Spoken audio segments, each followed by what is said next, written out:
It gets worse, believe it or not. The next part really just blew me away.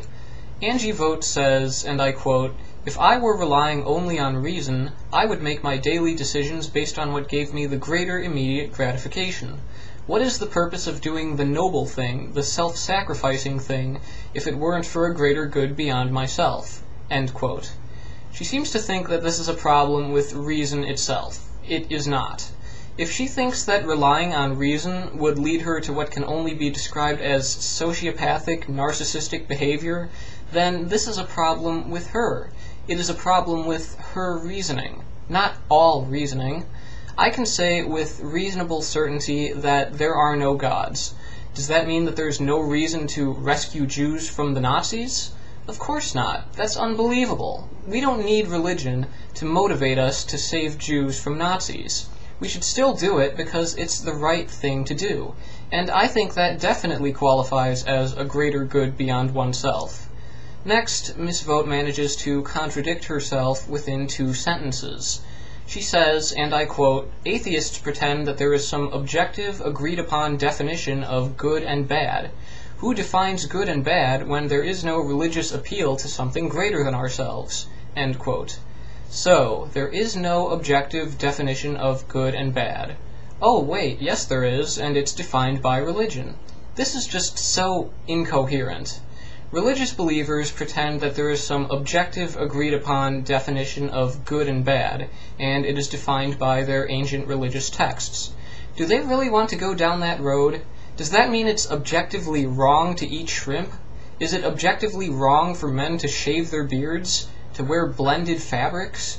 Is it objectively right to slay your children for disobeying you? No. Any sensible person can see that it is not, and they should recognize that religion is not a good source for objective moral guidance.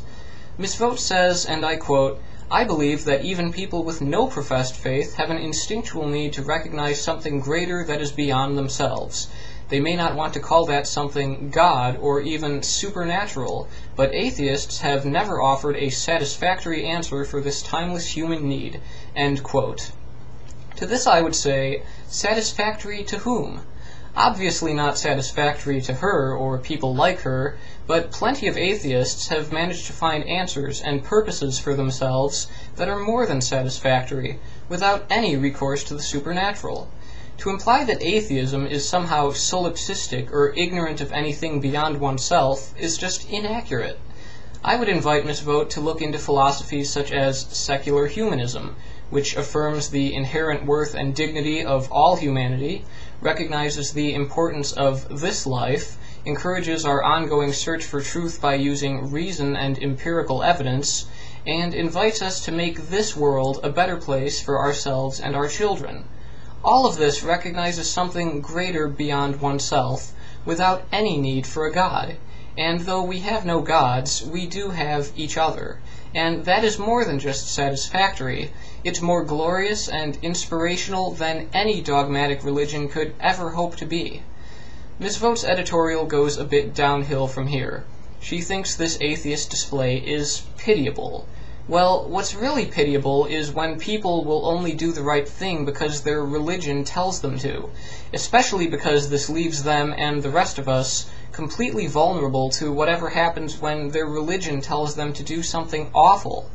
What's really pitiable is when someone's faculties of reason are so atrophied or absent entirely that they treat myths as reality and denigrate the very concept of reason itself, while deriving their moral guidance from ancient religious texts with no regard for the consequences.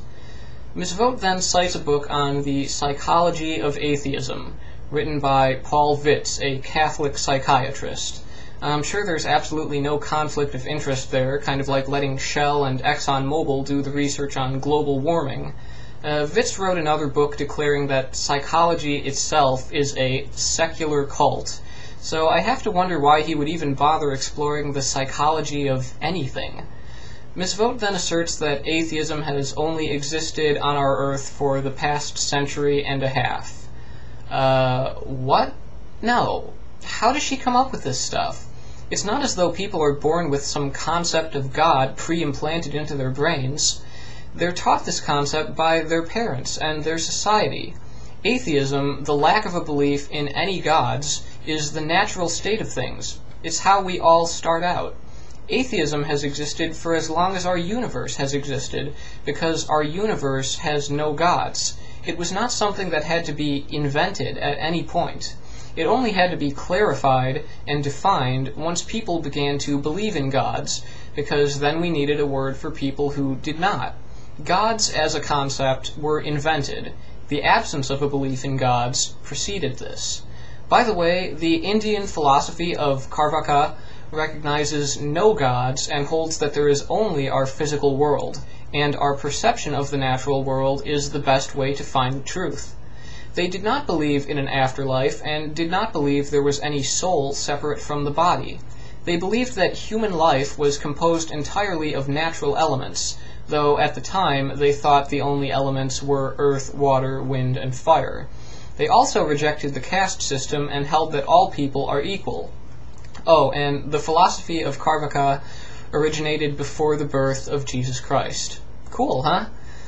Again, citing the Catholic psychiatrist, Ms. Vogt claims that atheists are resentful and jealous of religious people, and therefore they seek to destroy faith itself.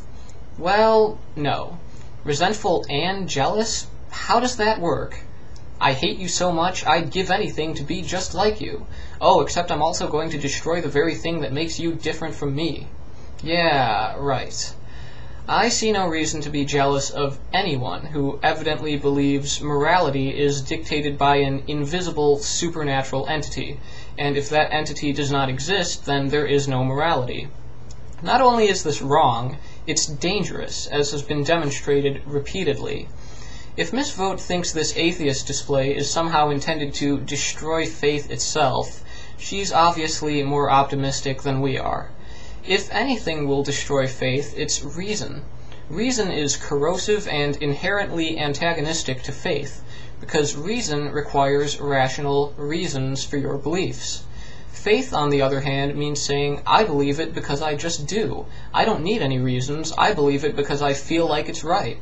I believe it and nothing is going to change my mind.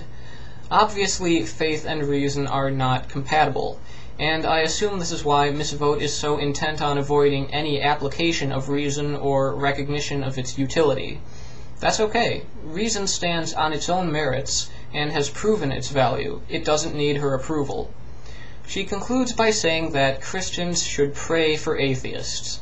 While they are busy praying, I suppose it will be up to the rest of us to do the thinking, which is probably for the best, as people like Miss Vogt don't seem to be very good at it.